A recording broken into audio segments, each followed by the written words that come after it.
തൃശ്ശൂർക്കാരൻ കലോത്സവവേദിയിലാണ്. കലോത്സവവേദിയിൽ വന്നിരിക്കുമ്പോൾ തൃശ്ശൂരാർക്കെന്നും ഒരു സ്വന്തക്കാരൻ അല്ലെങ്കിൽ അയൽവാസി അല്ലെങ്കിൽ ഒരു കൂട്ടുകാരൻ അല്ലെങ്കിൽ പിള്ളേർക്കൊരു അച്ഛൻ അല്ലെങ്കിൽ ഒരു അമ്മാവൻ എന്നേ എനിക്ക് പറയാൻ പറ്റും. ആ മിനിസ്റ്റർ എന്ന് പറയുന്നത് അതാണ് ഏറ്റവും പ്രാധാന്യം പറയുന്നത്. എങ്കിലും ഞാൻ പറയുന്നു ഞാൻ മിനിസ്റ്ററാണ്, ഇങ്ങനെ എനിക്ക് പറയാൻ പറ്റുള്ളൂ. ശരിയല്ലേ? ശരിയല്ലേ? അതിലെന്തെങ്കിലും മാറ്റമുണ്ട് ഞാൻ പറഞ്ഞു. തൃശ്ശൂർക്കാരെല്ലാവരും ഒരേ മനസ്സാക്കി നിൽക്കുന്നവരാണ്, ഒരു ഒരുമയുണ്ട്, സ്നേഹമുണ്ട്. ഞാൻ പലപ്പോഴും പറയാറുണ്ട്, എൻ്റെ മണ്ഡലത്തിലെ 70-75-80 വയസ്സായ ആളുകളൊക്കെ രാജേട്ടൻ ഞാൻ എന്നെക്കാളും യാതൊരു വിളിപ്പേരായിട്ടാണ് ആളുകൾ ആ വിളി എവിടെ നിന്നും കേൾക്കാന്നുള്ളതാണ്. രാജേട്ടാ വിളിയുണ്ട്, ഈ സിനിമയിലൊക്കെ വിളിക്കുന്ന പോലെയാണ്. ആ സ്നേഹത്തിന്റെ ഒരു വിളിയാണ്. എനിക്ക് തോന്നുന്നു ഈ കലോത്സവം തൃശ്ശൂർ പൂരം കഴിഞ്ഞാൽ എടുത്ത പൂരമാണ്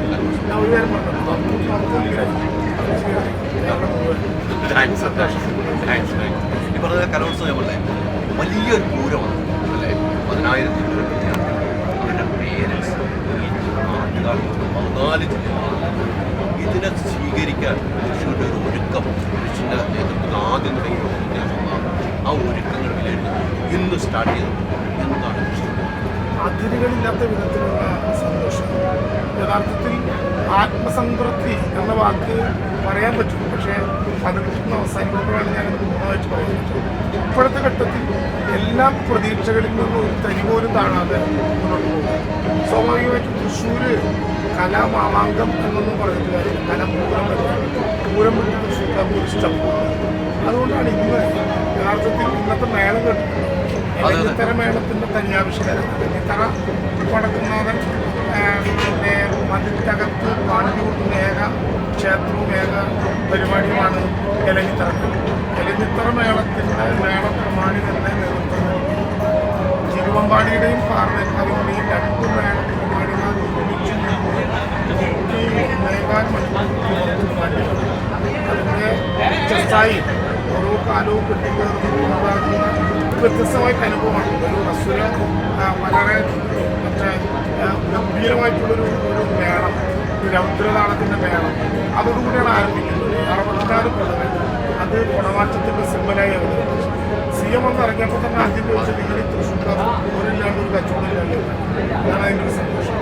യഥാർത്ഥത്തിൽ എല്ലാ ജില്ലകളിൽ നിന്നും ആളുകൾ എത്തിയിട്ടുണ്ട്. ഞങ്ങൾ വിചാരിക്കുന്നത് ഒരു ദിവസം 1 ലക്ഷം പേരെ ഏറ്റവും ചുരുങ്ങിയത് നമ്മുടെ വേദികളിലുണ്ട്. അതിന് പുറമെ എത്തുന്നവർ വേറെയുണ്ട്. തൃശ്ശൂരിൻ്റെ ഒരുക്കങ്ങൾ കലോത്സവവുമായി ബന്ധപ്പെട്ട് 249 ഇനങ്ങളിൽ മാത്രമല്ല 9-ാം തീയതി തുടങ്ങി മയക്കുമരുന്നിനെതിരായിട്ടുള്ള കുട്ടികളുടെ പ്രതിരോധ. ഇന്ന് വൈകുന്നേരത്തോടുകൂടി നമ്മുടെ നഗരത്തിലെ വ്യാപാര സ്ഥാപനങ്ങളെല്ലാമായി ബന്ധപ്പെട്ട് ഒരു ലൈറ്റ് ഷോ ആരംഭിക്കുകയാണ്. വളരെ മനോഹരമായി ഇന്ന് വൈകുന്നേരം 7 മണിയോടുകൂടി നഗരത്തിൻ്റെ ചുറ്റും കടകളിലും സർക്കാർ സ്ഥാപനങ്ങളിലുമെല്ലാം ഈ സംഘാടക സമിതി തയ്യാറാക്കുന്നതിന് പുറമെ ഒരു ലെമിനേഷൻ വളരെ ഗംഭീരമായിട്ടൊരു നഗരത്തിൻ്റെ ഒരു വിസ്മയ കാഴ്ചയ്ക്ക് നമ്മൾ കഴിക്കുകയാണ്. കുട്ടികളെ ഒരു നിലയ്ക്കും വിഷമിപ്പിക്കാൻ അവസരം കൊടുക്കാതെ അവരുടെ ഒരു ആഘോഷത്തിൻ്റെ കരുത്തിലേക്ക് പോകണം എന്ന ആഗ്രഹമാണ് ഞങ്ങളെല്ലാം പഴയ സ്കൂൾ കലോത്സവത്തിൻ്റെ താരങ്ങളാണ്, അല്ലെങ്കിൽ കളികളാണ്. അതുകൊണ്ട് തന്നെ 64ാമത് സ്കൂൾ കലോത്സവത്തിലേക്ക് എത്തുമ്പോൾ പ്രത്യേകിച്ച് ഞങ്ങൾക്കൊക്കെ അത് നയിക്കാൻ പറ്റുന്ന കലാകാരൻ ഏറ്റവും ഗംഭീരമാക്കണമെന്ന ആഗ്രഹം കുറേ ദിവസമായിട്ട് നിൽക്കുന്നു. നിലവിൽ സംഘാടകനായിരുന്നു കലോത്സവത്തിന് എന്തൊക്കെ ഇനങ്ങളിൽ പങ്കെടുക്കുന്നു? ഞാൻ നേരത്തെ സ്കൂൾ റവന്യൂ കലോത്സവമായിട്ട് കഥാമത്സരത്തിനുണ്ട്. വീട് ഏതാണ് കഥ? കഥയുടെ പേര് എങ്കിലും കഥയുടെ പേര് ഒരു സിമ്പിളൊക്കെയാണ്. കഥയുടെ പേര് മിനിസ്റ്റർ ഒരു സിമ്പിൾ പറയണം. കഥയുടെ പേര് ഓർമ്മകളിലേക്ക് ഓർമ്മയിലേക്ക്. പിന്നെ പ്രസംഗ മത്സരം സ്കൂൾ യുവജനോത്സവത്തിൻ്റെ സംസ്ഥാന നിലവാരത്തിലേക്ക് പോയത് പ്രസംഗ മത്സരം, പ്രസംഗം നല്ല അനുഭവങ്ങളുടെ ഒരു ഓർമ്മയാണ്. ഞാൻ കുറച്ച് നേരം കഥാപ്രസംഗത്തിനുണ്ടില്ലേ എന്തായാലും എന്നാ പ്രസംഗത്തിനുണ്ട്.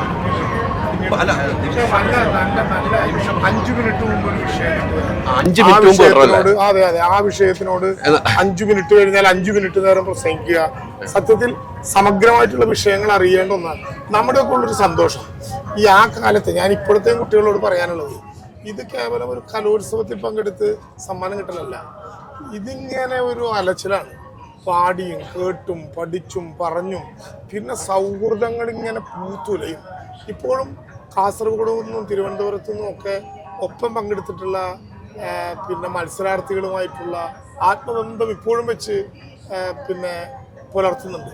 നമ്മൾ എപ്പോഴും ആലോചിക്കുന്നത് നമ്മൾ ഗ്രാൻഡ് മാസ്റ്റർ പ്രദീപൊക്കെ ആയിട്ട് സ്ഥിരം മത്സരങ്ങളിൽ പ്രത്യേകിച്ച് പ്രസംഗ മത്സരങ്ങളിലൊക്കെ സ്ഥിരം പങ്കെടുത്തിരുന്ന ആളുകളാണ് ഞങ്ങൾ.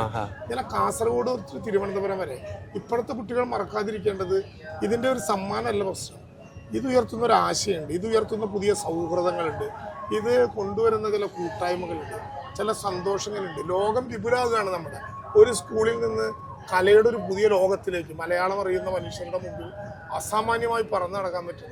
പിന്നെ ഇപ്പോൾ ഈ ഓൺലൈൻ മാധ്യമങ്ങളും വിഷ്വൽ മാധ്യമങ്ങളും ഒക്കെ വന്നതോടുകൂടി ഓരോ കുഞ്ഞും അവരുടെ വീടിനകത്ത് നിന്ന് ലോകത്തിന്റെ താരമായിട്ട് മാറാൻ പോവുകയാണ്. അതാണ് ഇതിലെ സന്തോഷം. പി ജയചന്ദ്രൻ പറയാറുണ്ട്, 58-ലെ 2ാം സ്കൂൾ യുവജനോത്സവത്തിൽ മൃദംഗത്തിനും സമ്മാനം കിട്ടി 1, ശാസ്ത്രീയ സംഗീതത്തിനും 1ാം സമ്മാനം കിട്ടി. ഒരു പഹയം കാരണം ലളിതഗാനത്തിന് 2ആയി. ആ പഹയൻ യേശുദാസാണ്. 2ാം സ്കൂൾ യുവജനോത്സവത്തിന് ലളിതഗാനത്തിന് 1ഉം 2 സ്ഥാനങ്ങൾ കിട്ടിയവർ. ഈ ലോകം ശ്രദ്ധിക്കുന്ന മലയാളത്തിന്റെ അസാമാന്യമായിട്ടുള്ള പാട്ടുകാരായി. ജയേട്ടന്റെ ചരമദിനമായിരുന്നു 9-ാം തീയതി, 1ാം ചരമദിനം. ദാസേട്ടന്റെ ജന്മദിനമായിരുന്നു അതിന്റെ തൊട്ടടുത്ത ദിവസം. സത്യത്തിൽ ഇവരൊക്കെ ഓർക്കുമ്പോൾ ഈ കലോത്സവ നഗരി വല്ലാത്ത അഭിമാനം. ചിത്രം നമ്പൂതിരിപ്പാട് പടുത്ത് മരണപ്പെട്ടതേ ഉള്ളൂ. ഈ കലോത്സവത്തെ ഇന്ന് പറയുന്ന മാനുവലിലേക്ക് മാറ്റിയത് ചിത്രം നമ്പൂതിരിപ്പാടാണ്. ഇവിടെ 1968 നടന്ന കലോത്സവത്തിലാണ് ആദ്യമായിട്ട് ഒരു കലോത്സവ സ്മരണീയ പുറത്തിറങ്ങുന്നത്. ഞാൻ ആ സ്മരണയെക്കുറിച്ച് കേട്ടപ്പോൾ അത്ഭുതപ്പെട്ടു. ആരൊക്കെയാണ് അതിൻ്റെ എഡിറ്റോറിയൽ? സുകുമാർ അഴീക്കോട്, പവനം മാഷ്, പിന്നെ വത്സല ടീച്ചർ, കുഞ്ഞുണ്ണി മാഷ്, സാക്ഷാൽ നമ്മുടെ ഒരു നാട്ടിൽ ഇങ്ങനെ പറഞ്ഞാൽ വിശ്വസിക്കുമാറില്ല, സാക്ഷാൽ വൈലോപ്പള്ളി ശ്രീധരവേദൻ. ഇവരെല്ലാം അടങ്ങുന്ന ഒരു പത്രാധിപ സമിതിയാണ് 1968. നമ്മളൊക്കെ ജനിക്കുന്നതിന് മുമ്പ് 1968 ഇവിടെ നടന്ന തൃശ്ശൂരിൻ്റെ 2ാം കലോത്സവത്തിലെ സുവനീർ കമ്മിറ്റിയുടെ പത്രാധിപ സമിതിയാണ്. അങ്ങനെ ഒരു തലമുറ അവരുടെ കൈകളിലേറ്റി അവരുടെ അനുഭവങ്ങളിലൂടെ കൈമാറിയ ഒരു കലോത്സവമാണ്. ഈ 5 മിനിറ്റ് കൊണ്ടൊരു സബ്ജക്റ്റ് കൊണ്ട് പെട്ടെന്ന് നമ്മൾ പ്രസംഗം നടത്തുന്നത്. ഞാൻ 1 മിനിറ്റ് കൊണ്ട് ഒരൊറ്റ വിഷയം പറഞ്ഞാൽ 2 വാക്കുകൾ പറയാൻ പറ്റും. പിന്നെ സിനിമയാണ് വലുത്. നമസ്കാരം. സിനിമയേക്കാൾ വലുത് ലോകത്തെ മനുഷ്യജീവിതവുമായി ബന്ധപ്പെട്ട യാഥാർത്ഥ്യങ്ങളാണ്. AI-ക്ക് തീർക്കാൻ പറ്റുന്നതല്ല. സിനിമയിൽ നമുക്ക് കണ്ടെത്താൻ പറ്റാത്ത, ചിന്തിക്കാൻ പറ്റാത്ത പുതിയ ലോകത്തിൻ്റെ അനുഭവങ്ങൾ കാണും. പക്ഷേ ജീവിതം നമുക്ക് സ്വന്തമായുള്ള അനുഭവങ്ങളിലൂടെ മാത്രമേ കൊണ്ടുപോകാൻ പറ്റൂ. ആർട്ടിഫിഷ്യൽ ഇൻ്റലിജൻസ് അല്ല നമ്മളെ നയിക്കേണ്ടത്. ആർട്ടിഫിഷ്യൽ ഇൻ്റലിജൻസിന് ഒരു സർഗാത്മകതയും സംഭാവന ചെയ്യാൻ പറ്റില്ല. അത് വിവരം നൽകുന്ന ഒരു ചെറിയ ഒറ്റമൂലി മാത്രമാണ്. ആലങ്കോട് ലീലാകൃഷ്ണൻ്റെ വളരെ പ്രമുഖമായിട്ടുള്ളൊരു കവിതയുണ്ട്, സൈബർ ലോകം. ഒറ്റ നോക്കിനാൽ തീവന്തകാനനം പച്ചതൻ മഹാ കേദാരമാക്കുവാൻ വന്നു നിൽക്കുന്നു കശ്യപൻ വീണ്ടും വിത്തെറിഞ്ഞാൽ മുളയ്ക്കാത്ത സൈബർ. സിനിമയല്ല ലോകം. ലോകം യാഥാർത്ഥ്യങ്ങളുടെ, സർഗാത്മകതയുടെ, ആശയങ്ങളുടെ, ഭാവനയുടെ ഈ കലോത്സവം. പൊളിച്ചേട്ടോ. ഇത്രയും പ്രതീക്ഷയില്ല. അതാണ് സിനിമയാണല്ലോ ഞാൻ മെയിനായിട്ട് നോക്കുന്ന വീട്ടിൽ സിനിമയാണ്. അതാണുള്ളൂ സിനിമയിൽ തന്നെ ഞാൻ പിടിച്ചത്. അപ്പോൾ രാജേഷ് പാട്ട് പാടാറുണ്ടോ വീട്ടില്? പാടാറുണ്ടാവുന്നുണ്ടെന്ന് എന്റെ അറിവ്. പക്ഷെ ഇപ്പൊ സൗണ്ടിന്റെ ഒരു പ്രശ്നം നമുക്ക് പാടി തന്നിട്ടേ പോളൂ. പിന്നെ എനിക്ക് ഒത്തിരി സന്തോഷം. സർക്കാരിന്റെ അവസാന വർഷത്തെ കലോത്സവം, ഇനി പുതിയ കലോത്സവം വരുമ്പോൾ വീണ്ടും മന്ത്രിയായി കാണണം എന്ന് ആഗ്രഹിക്കുന്ന ജനങ്ങൾ, എന്നും രാജേട്ടാന്ന് വിളിക്കുന്നവർ, രാജേട്ടൻ മത്സരിക്കണൊക്കെ പാർട്ടി എതിരായിരിക്കും, മത്സരം വിജയിപ്പിക്കുക. നമ്മളെ ശിവൻകുട്ടി മാമ എന്ന് വിളിക്കുന്ന വിദ്യാർത്ഥികൾ, എല്ലാവർക്കും ഓരോ പേരുണ്ടല്ലോ എന്ന് പറഞ്ഞാൽ ഇവരെല്ലാവരും കൂടി അടുത്ത കലോത്സവത്തിൽ ഉണ്ടാകട്ടെ എന്ന് ഞങ്ങളും ആത്മാർത്ഥമായി പ്രാർത്ഥിക്കുന്നു. കൂടെ ഉണ്ടാവും എപ്പോഴും, ഉറപ്പായിട്ടും എല്ലാ ദിവസങ്ങളിലും കാണാം. Thank you. ഹോം അപ്ലയൻസ് വാങ്ങാൻ ഒരിടത്ത്, ക്രോക്കറി വാങ്ങാൻ വേറൊരിടത്ത്, ഗാഡ്ജറ്റ്സ് വാങ്ങാൻ വേറെ എവിടെയോ ഒരിടത്ത്. അതെ, എന്തിനെങ്ങനെ പലയിടത്തും ഓടണം? മൈജി ഫ്യൂച്ചർ ഉണ്ടല്ലോ. മൊബൈൽ ഫോൺ മുതൽ ഹോം അപ്ലയൻസസ് വരെ എല്ലാം ഒരിടത്ത്, ഏറ്റവും കുറഞ്ഞ EMI. അങ്ങനെയാണെങ്കിൽ ഏറ്റവും കുറഞ്ഞ വില. എന്നാ ഏറ്റവും കൂടുതൽ ഓഫറുകൾ. MyG future, experience the next. MyG ആണ് ഫ്യൂച്ചർ.